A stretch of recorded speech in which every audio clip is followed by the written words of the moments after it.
একবার তোমাদের দেখিয়েছিলাম যে কালারফুল ওলকপি ভেবে শালগম নিয়ে চলে এসেছিলাম। এবারে কিন্তু আর ভুল হয়নি, এবার সত্যিকারের ওলকপি নিয়ে এসেছি। আজ ব্রকলি আর ওলকপি দিয়ে জমিয়ে একটা তরকারি করব, যেটা রুটি লুচি সব কিছুর সাথেই খাওয়া যাবে। আর ব্রকলি নিয়ে ভেবো না, কারণ আমার ঘরে ব্রকলি কখনোই সবুজ দেখতে পারবে না। নিয়ে আসবো সবুজ, রান্না করতে করতে হয়ে যাবে হলুদ। দুদিন রাখতে না রাখতেই ব্রকলিগুলো এইভাবে ফুটে যায়। যাই হোক, কিছু আর করার নেই। আলু ওলকপি ব্রকলি কেটে নিয়েছি, আর এদিকে জিরে ফোড়ন দিয়ে টমেটো কুচিটা দিয়ে দিলাম, সাথে দিলাম নুন আর চিনি।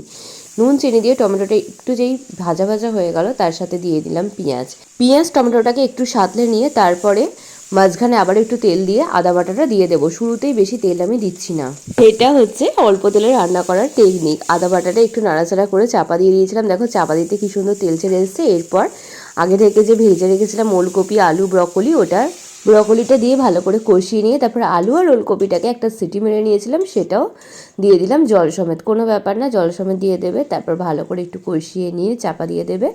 আর মাঝখানে একটু শাহি গরম মশলার গুঁড়ো দিয়ে দিয়েছিলাম, আর নামানোর আগে একটু ঘি দিয়ে দিলাম। দারুণ খেতে লাগে কিন্তু এইভাবে, বোঝা যায় না অল্প তেলে রান্না হয়েছে। আর অবশ্যই ওপর দিয়ে একটু ধনেপাতা ছড়িয়ে দিতে ভুলো না যেন। তাহলে চলো টাটা, দেখা হচ্ছে অন্য কোনো রেসিপিতে।